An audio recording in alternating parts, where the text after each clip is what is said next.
प्यारे बच्चों, नमस्कार। मैं आपका रमेश सर, हिंदी विषय अध्यापक। आज कक्षा 6 नई गुलमोहर हिंदी पाठ्य पुस्तक का पाठ 8 भीमराव अंबेडकर के प्रश्न उत्तर लेकर प्रस्तुत हुआ हूँ। अभ्यास वर्ग प्रश्न उत्तर। निम्नलिखित प्रश्नों के उत्तर दीजिए। डॉक्टर भीमराव अंबेडकर को उच्च शिक्षा प्राप्त करने के लिए दूसरों से मदद क्यों लेनी पड़ी? उत्तर है, पैसों की कमी के कारण इनको दूसरों की मदद लेनी पड़ी। अर्थाभाव के कारण, अर्थात पैसों की कमी के कारण इनको दूसरों की मदद लेनी पड़ी। अर्थात आंसर है, डॉक्टर भीमराव अंबेडकर को उच्च शिक्षा प्राप्त करने के लिए दूसरों से मदद पैसों की कमी के कारण लेनी पड़ी। दूसरा प्रश्न है, किनकी सहायता से डॉक्टर अंबेडकर उच्च शिक्षा प्राप्त करने अमेरिका गए? तो प्यारे बच्चों, उत्तर है बड़ौदा नरेश सयाजीराव। बड़ौदा नरेश सयाजीराव, अर्थात बड़ौदा के नरेश सयाजीराव की सहायता से डॉक्टर अंबेडकर उच्च शिक्षा प्राप्त करने अमेरिका गए। अर्थशास्त्र व राजनीति शास्त्र की शिक्षा भीमराव ने कब और कहां से ली? प्यारे बच्चों, इसका उत्तर है अर्थशास्त्र व राजनीति शास्त्र की शिक्षा भीमराव ने 1920 में और लंदन से ली, अर्थात लंदन से प्राप्त की। अगला प्रश्न है, डॉक्टर भीमराव अंबेडकर ने कोल्हापुर में किस सम्मेलन की अध्यक्षता की? तो इसका उत्तर है, डॉक्टर अंबेडकर ने कोल्हापुर में दलितों के सम्मेलन की अध्यक्षता की। प्यारे बच्चों, रिटर्न वर्क सही उत्तर चुनकर सही का निशान लगाइए। किस विश्वविद्यालय से भीमराव ने एमए की डिग्री प्राप्त की थी? तो राइट आंसर है न्यूयॉर्क विश्वविद्यालय से। राइट टिक मार्क, न्यूयॉर्क विश्वविद्यालय से। सयाजीराव कहाँ के नरेश थे? तो सयाजीराव बड़ौदा के नरेश थे। Right tick mark here, Baroda. Ambedkar के लिए किसकी सेवा सर्वोपरि थी? तो अंबेडकर के लिए मानव सेवा सर्वोपरि थी। डॉक्टर अंबेडकर का जन्म कहाँ हुआ था? तो डॉक्टर अंबेडकर का जन्म कहाँ हुआ था? प्यारे बच्चों, पाठ के अनुसार यह लिखा हुआ है, डॉक्टर भीमराव अंबेडकर का जन्म महू, इंदौर, मध्य प्रदेश में हुआ था। कहाँ हुआ था? महू, इंदौर, मध्य प्रदेश में हुआ था। अगला प्रश्न है, डॉक्टर अंबेडकर को किस विश्वविद्यालय से डॉक्टर ऑफ फिलोसॉफी की उपाधि मिली? डॉक्टर ऑफ फिलोसॉफी की, तो यहाँ पे इसका उत्तर लिखा हुआ है, कोलंबिया विश्वविद्यालय ने उन्हें डॉक्टर ऑफ फिलोसॉफी की उपाधि दी। तो कौन से विश्वविद्यालय ने दी? कोलंबिया विश्वविद्यालय ने। कोलंबिया विश्वविद्यालय ने इनको डॉक्टर ऑफ फिलोसॉफी की उपाधि दी। डॉक्टर अंबेडकर ने साहूजी महाराज की मदद से कौन सा समाचार पत्र निकाला? कौन सा समाचार पत्र निकाला? तो प्यारे बच्चों, यहाँ लिखा हुआ है, महाराष्ट्र में रहकर के अंबेडकर जी ने साहूजी महाराज की मदद से मूक नायक समाचार पत्र निकाला, अर्थात मूक नायक समाचार पत्र निकाला। अगला प्रश्न है कि भीमराव ने शिक्षा जारी रखने के लिए क्या क्या प्रयास किए? भीमराव ने अपनी शिक्षा को जारी रखने के लिए क्या क्या प्रयास किए? तो प्यारे बच्चों, यहाँ पर है, भीमराव ने अपनी शिक्षा को जारी रखने के लिए, देखिए सुने, भीमराव ने अपनी शिक्षा जारी रखने के लिए उदार, दानशील तथा शिक्षा प्रेमी धनी लोगों से सहायता मांगी। इन्होंने सहायता मांगी। इस प्रकार से अपनी शिक्षा को जारी रखने के लिए इन्होंने ये काम किया, लोगों से प्रार्थना की, उदार और शिक्षा प्रेमी दानशील लोगों से दान सहायता प्राप्त करने की मांग की। नेक्स्ट प्रश्न है, भीमराव की रुचि किन विषयों में थी? भीमराव की रुचि किन विषयों में थी? तो प्यारे बच्चों, यहाँ पर इसका उत्तर लिखा हुआ है, डॉक्टर भीमराव की रुचि पुस्तकों का अध्ययन करना। डॉक्टर भीमराव की जो रुचि थी वो पुस्तकों का अध्ययन करना तथा ज्ञान प्राप्त करना उनकी विशेष रुचि थी।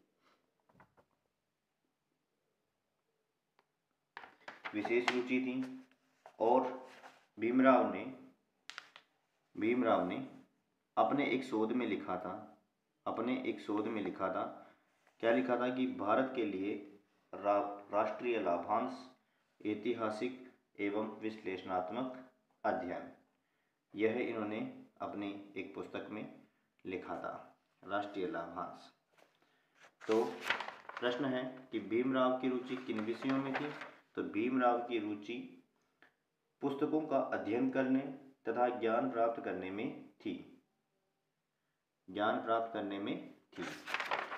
नेक्स्ट प्रश्न है, विश्व में भारतीय संविधान की गणना किस रूप में की गई है? विश्व के अंदर भारतीय संविधान की गणना, तो यहाँ पर लिखा हुआ है प्यारे बच्चों, भारतीय संविधान की गणना विश्व के श्रेष्ठतम संविधानों में की जाती है। श्रेष्ठतम संविधानों में की जाती है।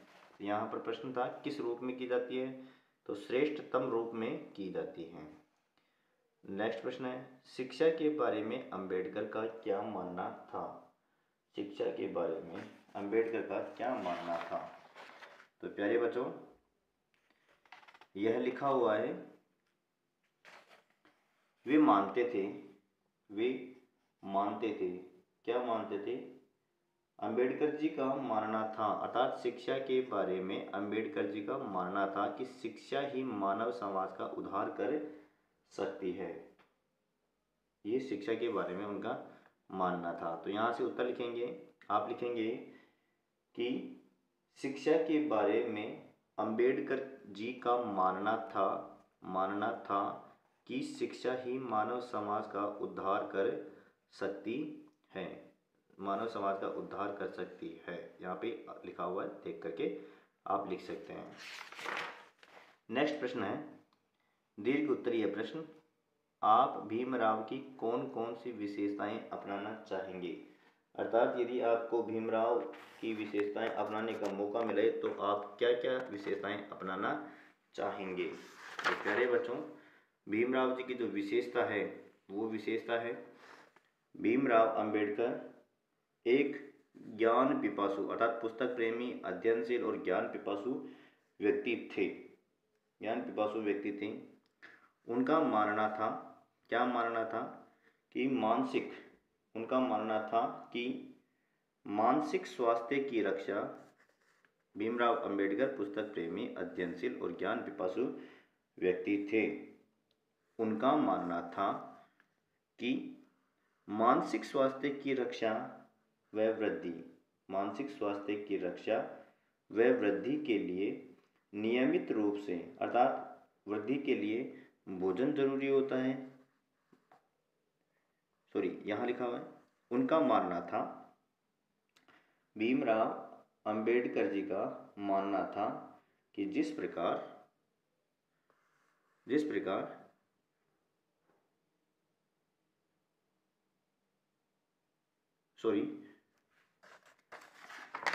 प्रश्न है कि भीमराव की कौन कौन सी विशेषताएं अपनाना चाहेंगे आप? कौन कौन सी? तो यहाँ पर लिखा हुआ है कि भीमराव अंबेडकर पुस्तक प्रेमी, अध्ययनशील और ज्ञान पिपासु व्यक्ति थे। तो मैं उनकी इन्हीं विशेषताओं को अपनाना चाहूँगा। प्रश्न दूसरा है, भीमराव अंबेडकर अच्छी पुस्तकों का अध्ययन क्यों जरूरी समझते थे? क्वेश्चन दूसरा है, भीमराव अंबेडकर अच्छी पुस्तकों का अध्ययन क्यों जरूरी समझते थे? तो यहाँ पर इसका उत्तर लिखा हुआ है, कि भीमराव अंबेडकर जी का मानना था, यहाँ से लिखा हुआ है, भीमराव अंबेडकर जी का मानना था कि जिस प्रकार शरीर की स्वास्थ्य रक्षा व वृद्धि के लिए भोजन जरूरी है, ठीक उसी प्रकार मानसिक स्वास्थ्य की रक्षा वृद्धि के लिए नियमित रूप से अच्छी पुस्तकों को पढ़ना भी जरूरी है। हम जितनी अधिक पुस्तकें पढ़ेंगे उतने ही अधिक विद्वान और तरक्कीशुदा बनेंगे। यहाँ तक इसका उत्तर है प्यारे बच्चों। यहाँ से अंबेडकर जी का मानना था कि, और यहाँ तक इसका उत्तर है। अगला प्रश्न है कि इंडिपेंडेंट लेबर पार्टी कब बनी और इसे कैसी चुनावी सफलता मिली। प्यारे बच्चों, इसका उत्तर यहाँ है कि इंडिपेंडेंट 1936 ईस्वी में डॉक्टर अंबेडकर ने इंडिपेंडेंट लेबर पार्टी नाम से एक राजनीतिक दल का गठन किया। अर्थात उत्तर है कि इंडिपेंडेंट लेबर पार्टी 1936 में बनी। और इनकी सफलता कैसे प्राप्त हुई? 1936 ईस्वी में प्रांतीय चुनाव में इस पार्टी को भारी सफलता मिली थी। 1936 में ही पार्टी को प्रांतीय भारी सफलता मिली पार्टी को, और अंबेडकर जी अपने साथियों के साथ भारी बहुमत से विजयी हुए। यहाँ तक इसका उत्तर है, यहाँ से लेकर के यहाँ तक इसका उत्तर है। अगला प्रश्न है,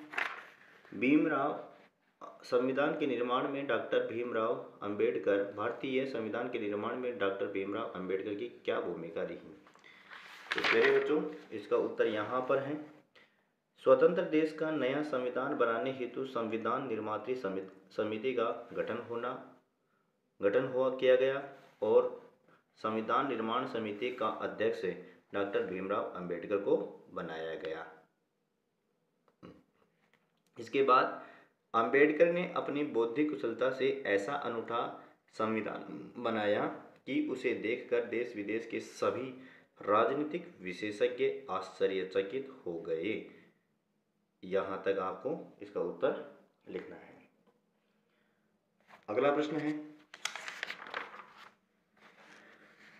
प्यारे बच्चों, निम्नलिखित पंक्तियों को स्पष्ट कीजिए। भाव स्पष्ट करना है कि यह ऐसा क्यों कहा। पुस्तकें ज्ञान प्राप्ति व मनोरंजन का सर्वोत्तम साधन है, ऐसा क्यों कहा इन्होंने। तो प्यारे बच्चों, जैसा कि आप जानते हैं, उत्तर इसका है कि पुस्तकें ज्ञान का असीम भंडार होती हैं। कुछ पुस्तकें इतिहास, भूगोल, विज्ञान व सामान्य ज्ञान की होती हैं और कुछ पुस्तकें हास्य, व्यंग्य, चुटकुले, नाटक पर आधारित होती हैं, जिससे हमारा ज्ञान संवर्धन होने के साथ साथ मनोरंजन भी बढ़ता है। अर्थात ज्ञान का विकास होने के साथ साथ हम उसमें मनोरंजन का भी सर्वोत्तम साधन ढूंढ लेते हैं। इस प्रकार से इसका उत्तर हो गया है। नेक्स्ट प्रश्न है, शिक्षा ही मानव समाज का उद्धार कर सकती है, इसका आशय स्पष्ट कीजिए। तो उत्तर है कि शिक्षा से जागरूकता आती है। जागरूक होने पर, वंस अगेन रिपीट, कि शिक्षा से जागरूकता आती है। जागरूक होने पर व्यक्ति अपने अधिकारों, कर्तव्यों के प्रति सचेत रहता है। शिक्षा प्राप्त व्यक्ति अपनी बेहतरी के लिए प्रयत्नशील होता है, अर्थात अपना विकास करने के लिए प्रयत्नशील होता है, जिससे समाज में परिवर्तन आता है। इस प्रकार से हम कह सकते हैं कि शिक्षा से ही मानव समाज का उद्धार करने में सफल होता है। भाषा ज्ञान की बात करें तो प्यारे बच्चों, यहाँ पर लिखा हुआ है, उन दिनों उच्च शिक्षा के लिए विदेश जाना पड़ता था। अब यहाँ पर जो अंडरलाइन किया है, जाना पड़ता था, वे 14 साल तक प्रधानाचार्य रहे, लेकिन भीमराव निराश नहीं हुए। रेखांकित पद किसी काम के होने या उसकी स्थिति की जानकारी दे रहे हैं, इन्हें क्रिया कहते हैं। क्रिया के दो भेद होते हैं प्यारे बच्चों, सकर्मक क्रिया और अकर्मक क्रिया। यहाँ आपको क्या करना है कि निम्नलिखित वाक्यों में क्रिया को रेखांकित कीजिए। कौन सी क्रिया है यहाँ पर? तो सयाजी राव ने भीमराव को उच्च शिक्षा प्राप्त करने हेतु अमेरिका भेजा जो है क्रिया है। अंडरलाइन कर दें इसको। नेक्स्ट है, इसी बीच भीमराव ने एक शोध प्रबंध लिखा। तो लिखना एक क्रिया है। अध्ययन के लिए भीमराव लंदन भी गए जो है वो जाना अर्थ क्रिया में है। भीमराव अपने धुन के पक्के थे भी क्रिया है। वहाँ से बैरिस्टर बनकर भारत लौटे, लौटना भी क्रिया है। प्यारे बच्चों, दिए गए शब्दों से तीन तीन नए शब्द बनाइए। आप अपने अनुसार बना सकते हैं, जैसे कि मैंने बनाया जन्म से जन्मदाता, जन्मजात, जन्म दिवस या जन्मदिन, उम्र से उम्र भर, हम उम्र, उम्र दराज, उच्च से उच्चतर, उच्चतम, उच्च कोटि, शोध से प्रतिशोध, शोध कार्य, शोधन, रूप से प्रतिरूप, रूपरेखा, रूपक। दिए गए शब्दों के लिए अनेक शब्द लिखिए। प्राचार्य, कॉलेज का प्रधान अधिकारी, कॉलेज का प्रधान अधिकारी। जिज्ञासु, जिसमें जानने की इच्छा हो, जिसमें जानने की इच्छा हो। ऐतिहासिक, इतिहास से संबंधित है। स्वदेश, अपना देश। ज्ञान पिपासु, जिसमें ज्ञान की प्यास हो। प्रशंसनीय, जो प्रशंसा के योग्य हो। मितव्ययी, कम खर्च करने वाला। दिए गए शब्दों के पर्यायवाची शब्द लिखिए। आयु का पर्यायवाची उम्र, परीक्षा का इम्तिहान, स्वीकार, ग्रहण, स्वदेश, स्वराष्ट्र, सम्मानित, प्रतिष्ठित है। प्यारे बच्चों, इस प्रकार से सब्जेक्ट एनरिचमेंट एक्टिविटी। आज़ादी से पूर्व छुआछूत की भावना अपने चरम पर थी। सोचिए और लिखिए कि बालक भीमराव को किन किन समस्याओं से जूझना पड़ा। आपको इन चारों में से प्रश्न करना है। 3 मौलिक अधिकारों, मौलिक कर्तव्य, नीति निर्देशक तत्वों को पढ़कर कक्षा में अपने मित्रों के साथ चर्चा कीजिए। तो प्यारे बच्चों, मौलिक अधिकार कितने होते हैं, उनके नाम लिखना है। कौन कौन से होते हैं, उनके नाम लिखना है। मौलिक कर्तव्य कौन कौन से होते हैं, कितने होते हैं, उनके नाम लिखना है। नीति निर्देशक तत्वों को लिखना है आपको। नीति निर्देशक तत्व कौन कौन से होते हैं आपको ढूंढ करके इंटरनेट के माध्यम से आपको लिखना है। लिख करके आपको सब्जेक्ट एनरिचमेंट एक्टिविटीज़ के अंदर आपको लिखना है। एक पेज के ऊपर आपको लिखना है। धन्यवाद।